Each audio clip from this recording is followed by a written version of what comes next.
Lord Jesus, I come to you asking that you touch my mind, body, and spirit before my tongue lasheth out against Tisha, because I really don't want to do it. But if the Spirit comes within me to do so, I will.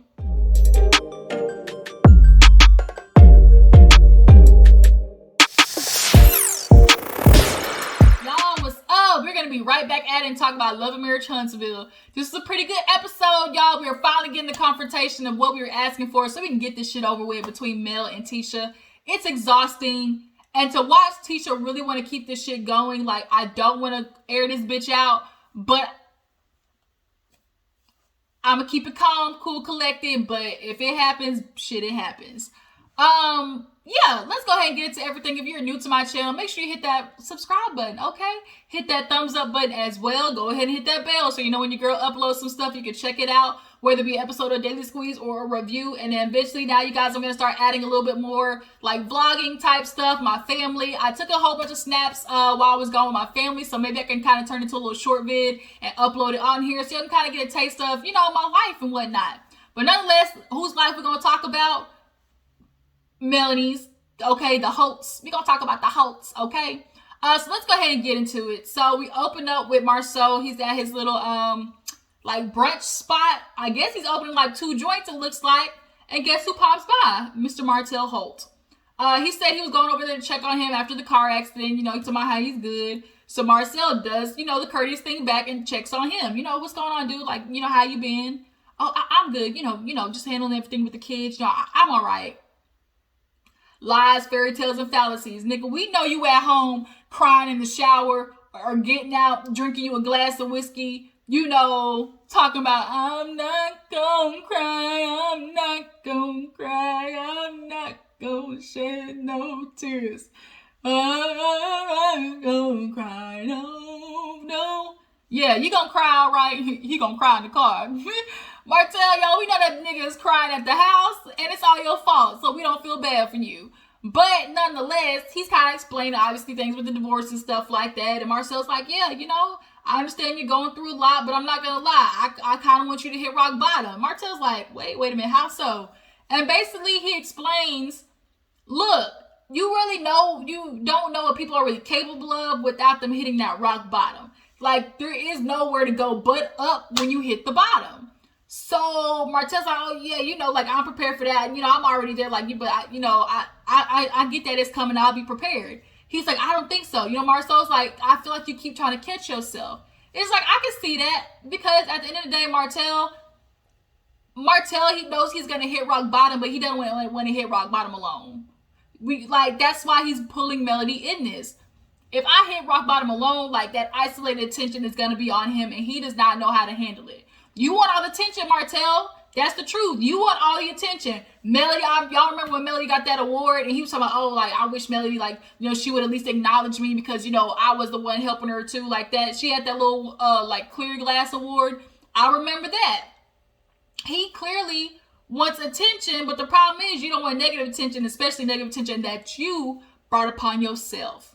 But you hitting rock bottom, I don't like the fact that Marcel said, y'all, we're not going to pull Melody in this. This is Martell's rock bottom, okay? But he's like, you keep trying to catch yourself. And I get what he's trying to say. But nonetheless, you know, they're kind of catching up with each other. But trust and believe, anytime they get into it, Martell going to be ready to snitch on that ass. And I think Marcel's never going to get in an argument with him because of that. He knows he got the skeleton in the closet. And Martell's just waiting for his moment to use it. I bet you. I bet you my right arm on that one. But he invites him to the soft opening of Black. He has like that brunch area, and then Black is gonna be cigar lounge, and he's hiring, you know, Black chefs and Black architecture, architects, and I can appreciate that. Keep it all blackity black, okay? Black, okay? Keep it a black. We want niggas everywhere in the situation because we tired of giving white folks stuff. Keep it all black, okay? Power to the people. So next after that, Melody has Martell's mom come over and she's like, girl, you know what I'm cooking? You know, it's one of my favorites that you do. And she's like, girl, I cook everything you like. And she's like, you know what? That's right. She's like, but I made me a roast. So they sit down and, you know, she's checking on her. And I really can appreciate that Martell's mom says, like, I'm always going to love Melody. Like, that's my daughter. So she's like, you know, how you doing? She's like, I'm stressed. She's like, I'm just dealing with a lot. Martell's stressing me the hell out. She's like, oh, really? She's like, what do you mean, oh, really? Yes, bitch, your son is stressing me out. And she's like, I'm just, you know, getting tired of him going around telling whoever he can, whoever listen, you know, that I cheated on him. And Martell's mama said, well, did you? I think she knows deep down that Melody didn't, but because that's her son, if Melody were to have cheated, it would ease up the pain of knowing that her son made a decision to fuck up a whole empire over some woman that he's really not even gonna, like, marry, be with, anything. Like, she was a jump off. And she makes him feel good with his ego. She probably blows, I agree to say, blow him up in more ways than one. Yeah, so that's why Martell keep going over there. But nonetheless, when she said, you know, this is what happened. You remember when I moved out, got my own apartment? Yes. So she got her own apartment. And that's it. If I move out, we're talking about divorce, we're separating, I get my own place, and you still at that same time are messing with another bitch, and I'm supposed to sit here just, oh no, like, because I'm married, like, I'm not going to talk to anybody. Fuck out of here, Martell.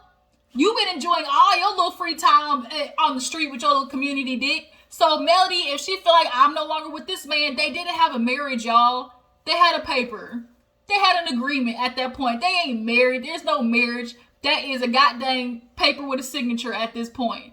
And I'm not going to hold up my life because you want to hold up this divorce and not sign it so I can't move on. So she's like, I talked to that man for 3 weeks. We didn't even have sex. Like, so Martell's mom was like, yeah, you okay? Yeah, you know. But I feel like Martell's mom really, like, even though she understands and agrees with what Martell has done, I really feel like she had to just sat in it and checked Martell. Like, really looked at her son. She keeps trying to soften the blow. No, because he didn't care about softening the blow when it came to Melody and the kids and the empire that they built. No, he don't want to be all easy up on them and be grateful and understand how to fix his family, all types of shit. No, you don't get to be, after you done fucked off on me for 5 years and you want people to handle you with delicacy. Oh, fragile. This package is fragile. Handle with care. No. Martell's mom needs to get in his ass and quit with all the, but you're a good man, Martell, bullshit. No, he's not. He's a shitty ass husband, a misogynistic, narcissistic, manipulative ass man who needs therapy, Mama Martell. Period. So Melody's like, well, just let you know, like, your son, he trying to go for full custody. She said, full custody? She said, yeah, I guess y'all gonna do it together. No, ma'am. She said, I love my children, you know, my grandchildren, but we ain't doing that. Nope, I done raised my kids. Bye. Come by a little bit, couple of hours, maybe stay the weekend.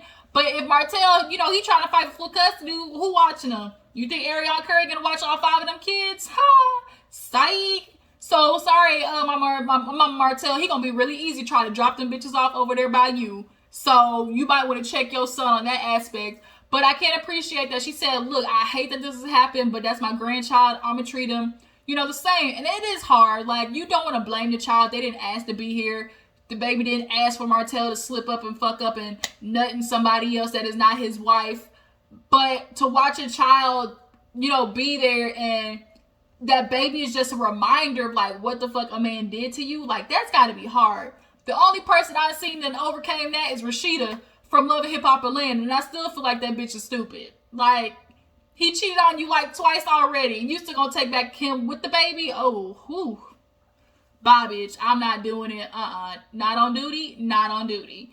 So moving on, we have Tisha do like a cute little date or whatever from our soul. She came in with a body yaddy yaddy con dress. Body yaddy yaddy yaddy yaddy yaddy yaddy yaddy. Okay, y'all, let me quit. Yeah, so she pulls Marceau out, looking thick, thicker than a snooker. As Marceau said, looking thicker than a snooker. She has a cute like little bubble date, and it was going good. Tisha had a nice little laid, little wig piece front, whatever you want to call it. And he fucked it up talking about, oh yeah, babe, you know, this is what I want. Like I said it from the beginning of our marriage. Like I want to be the one to take care of us. You know, I can work and stuff, and I'll handle the money. I just need you to fall back on the business and fall back into motherhood and, you know, help with the kids, and I can do more of that. Here we go again, Marceau. You really want Tisha to be at home. Why? Men confuse me. Some of them, there are some men and women who know the spot as in, look, I know I want to be a stay-at-home mom while my man takes care of everything. Couldn't be me. I'm not that type of bitch. And Tisha was that girl in the beginning. She definitely was okay being at home and letting Marceau handle things. But let's not lie. Tisha watching Melody, watching Kimmy, definitely inspire her to go out there and get her own. Because when you're in a room of women who could talk about what they did for work, oh, this is my business thing, this is what I got going on, and you sitting there and you can't relate to them on any level, you can't, you know, add any more to the conversation about what you do as a businesswoman, she's already insecure. She doesn't know how to handle herself in a room full of, like, you know, confident, you know, powerful businesswomen. So she needed something for herself, and that was the real estate thing plus more. And she also said something valid. If something were to happen to you, which we almost did have this exact scenario, Marceau, you were this close to being out of there, bruh. What was Tisha gonna do? What money was she gonna have besides the damn life insurance? But she needs to be able to be sufficient on her own with the kids. I don't like men who do that. Like, I just don't understand. Especially some of you niggas, y'all be wanting a woman, oh, I want a woman who can bear her own. Like, I ain't always got to pay for shit. Like, I know she independent. Then you get the independent woman, and then you mad because she not asking you for stuff, and you feel emasculated. But, bruh, as long as you handle your job, a woman will submit to you, period. She could be a strong-ass woman, but if you show that you can take care of stuff and handle stuff, I'm not trying to say submit, but y'all know what I'm trying to say. She will let you take care of them things, you know? But then they get into Mel, how she don't want to go, like she's worried about like the little day trip and stuff like that. And oh, Melody, like everybody's going to be there. And I just don't feel like I'm supported. She's still stuck on, oh, this Kimmy doesn't support me bullshit. It's so annoying. Kimmy is not going to sit there and beat up your ass. I'm loving Kimmy. Can y'all tell that Kimmy got a new energy this season? Like, bitch, don't fuck with me energy this season. Like, I'm not in the mood energy type this season. And I'm here for every minute of it. She's on the it is what it is, I don't give a damn energy, and I love it. Yeah, so after that, Martell and Melody pick up the kids, or they do a kid exchange, and Martell, oh, we can see the pain written all over your face. When Melody like cuts him so short, he does not know what to do. He does not know what to do with him and Melody not talking, arguing, yelling. He would rather argue with this woman than to let her go and have a short interaction. She was ready to go because she talked to the mom. She's like, y'all don't understand. Like, I don't have the energy to deal with this Negro. I can't do it. So here's the kids. I'm out. But he ain't one. She's talking about, okay, bye. He like, what? Okay, wait a minute. Like, he always is shocked when Melody, like, cut and dry, because y'all saw, remember the business thing when they first tried to talk about the money. Okay, all right, okay, you ready? You know, you ready? Let's get down to business. And he was like, okay, like he doesn't know how to handle Melody being like, cut off, move. He doesn't know how to handle that. But nonetheless, he starts, oh, well, you know, we need to talk about the kids because this going back and forth to Atlanta, like it's some bullshit. Like, I can understand. I get it. Like, the kids are either gone a week or 2 weeks at a time. So them driving like that, I mean,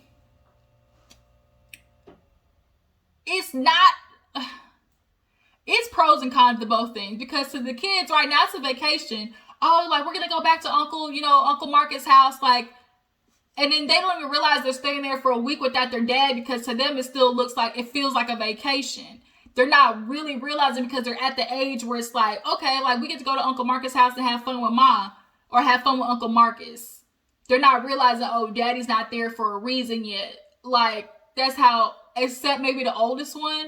But overall, the kids, like Martell wouldn't be mad. Oh, they like going over there because they don't got no chores. They get to swim and do a whole bunch of shit. You mad because your kids are swimming? Martell, cut the bullshit out. Cut the bullshit out. they're at Uncle Marcus's house. First of all, it's his house, so I'm sure he got shit to clean up anyways, but they're not at an age where they're doing really significant chores. They're being taught to pick up behind themselves. They're being taught, maybe little Martell knows how to take out the trash. Like our nephew, he's 9. He knows, okay, I can take out the trash. But they're not at an age where they're doing legitimate chores. They're just picking up behind themselves. But Melody hit him with the touche talking about, oh, they ain't got no chores because I already handled it. Because I got it handled. Ha ha. So she's like, yeah, and I hear you trying to take full custody of the kids, but guess what? You got to prove me as an incompetent mother. I don't care about that, Melody. It's the kids going back to Atlanta. Like, it's pros and cons because I get Melody not wanting to be in Huntsville. Like, you're fucking up my mental. And a mother who is emotionally charged and emotionally out of it cannot really be there for her children. You don't mean to, but it's going to get taken out on the kids. So I can understand wanting to be in a better headspace to be there for the children. But then it's like, okay, if we're going to Atlanta, here it is, like we're transferring them back and forth. So it's like pros and cons to both things. But although I feel like the traveling is a bit much, like I feel like Melody being in a better mental headspace so she can emotionally and mentally be there for her children is kind of more important to me. I don't know. Y'all drop in the comments, tell me how you feel. She said, well, speaking of taking care of the kids, your mama told me that you got a boy, and on that, deuces. He was like, what? That's what you gonna do? You really just gonna leave out on my shit like that? Yep. Touche, nigga. You got 5 kids now. Have fun. It's been a week. See you next time. He's like, stop. Like, the way his voice crackled in that, stop. It was like, he was watching his wife, like, she's a runner, she's a track star. No matter where she goes, she gonna get far. Type bullshit. Like, he cannot stand Melody cutting him off and not interacting with him. He does not know how to handle it being literally a transaction. He can't do it yet. He can't do the, okay, this is that. All right, I'll holler at you. He would rather have an argument with Melody or start some bullshit to keep her longer in his sights. And it's just so sad because you did that to yourself, Martell. You did it to yourself. So he got the car door and like, you gonna do that? You just gonna run out of my shit, act like a child? Yep. Speaking of child, they're all waiting in the car for you. Bye. See you in a week. Deuces, nigga. I'm not doing this with you. Fucking up my mental and my chakras and all my alignments and shit. Like, I'm not doing it with you, Martell. And another person I'm not doing it with is Tisha. We're gonna get into this day trip because she showed up late, as usual. Talking about it's the kids, but damn, Tisha, you could have told somebody. And she's already getting to the day trip and isolating herself, which is pissing me off because, it seems like the ladies are definitely having a good time, without me. There's definitely a vibe that they got going on between the 3 of them. So I'm very uncomfortable. Bitch, they've been there sitting there for probably 45 minutes to an hour drinking. Of course, there's some energy between them. But you might have felt that had your ass been on time. So Destiny sets a really good thing. They playing Twister, kind of breaking the ice. And as they're walking over to, the back part where Iman's going to be at, oh, Melly's like, ooh, I like this. Like, outside, my next wedding going to be outside. Everybody's like, wait a minute. Like, what? She's like, girl, yes. She's like, my wedding. She's like, girl, we ain't even worry about that. We just got it. Them just papers. We going to get to it. So it's like, oh, shit, Melly's ready to move on, y'all. I know she kind of putting on a front. I know that bitch is her. I know she is. But I do feel like she is finally building up the strength to just not deal with Martell and all that baggage.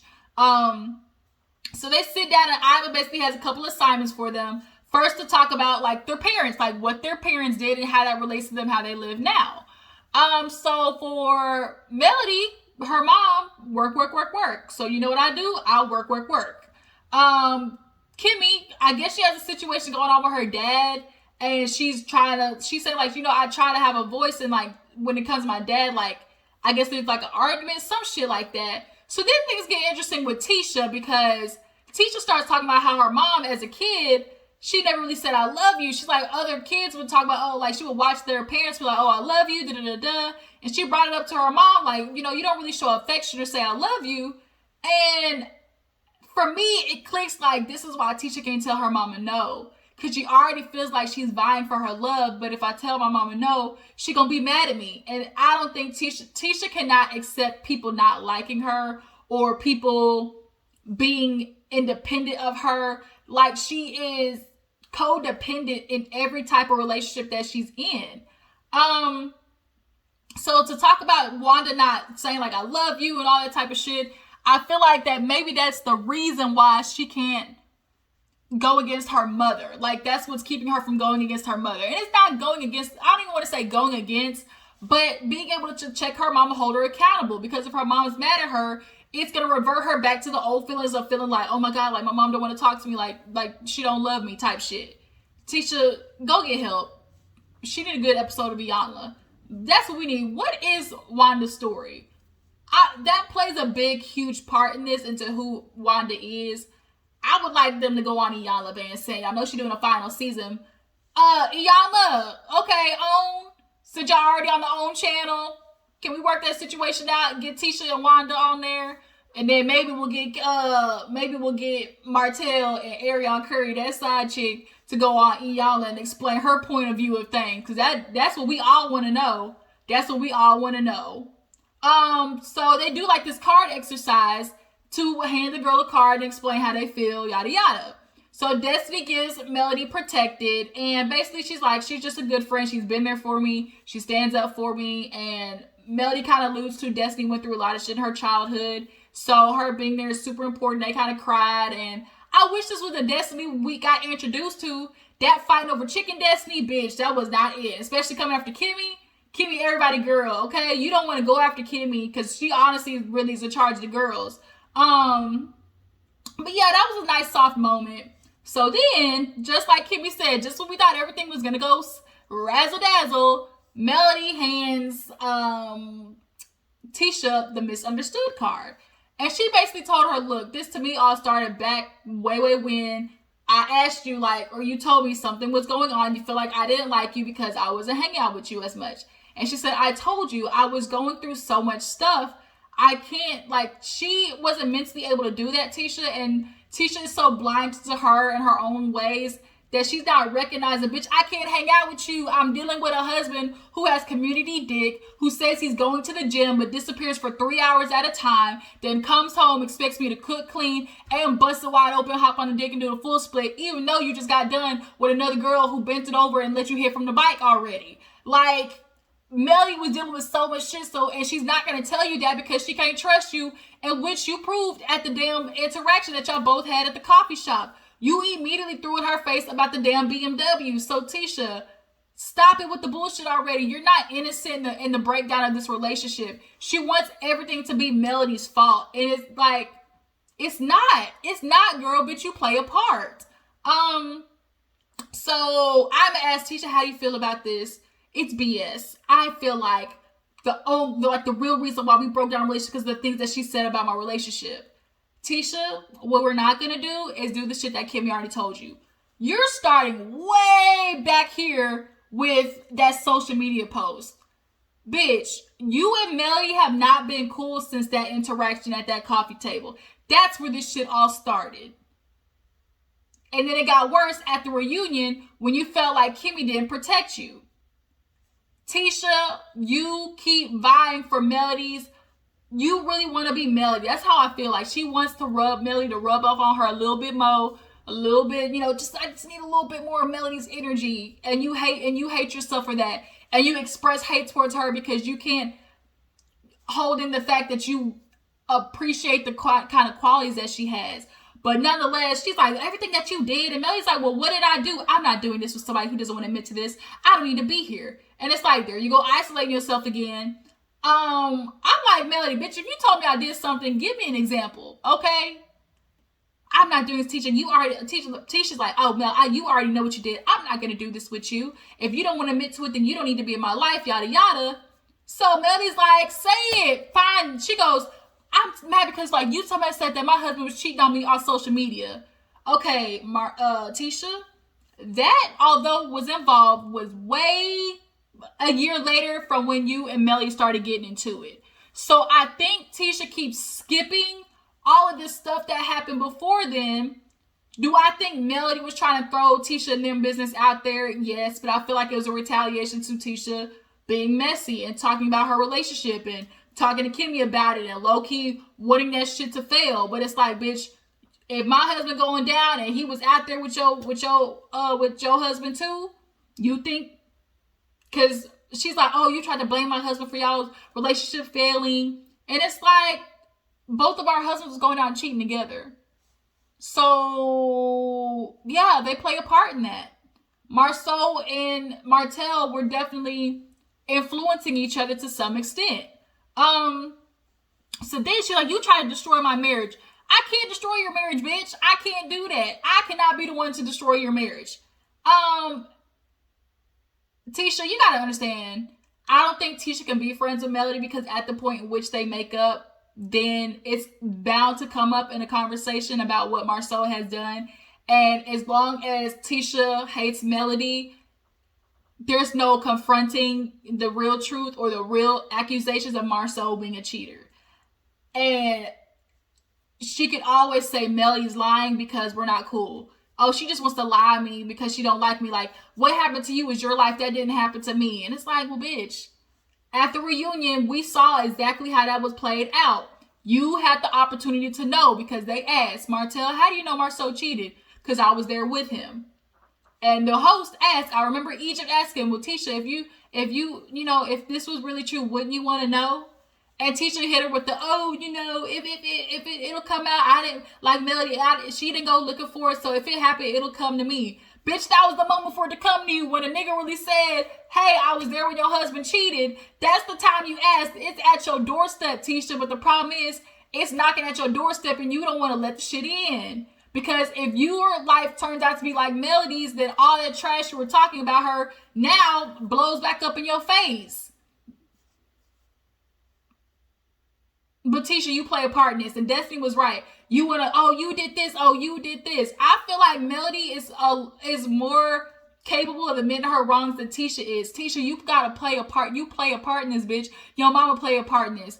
The way she talked to you behind the scenes, and it was influencing you against Mel and Kimmy, making you feel like Kimmy wasn't defending you.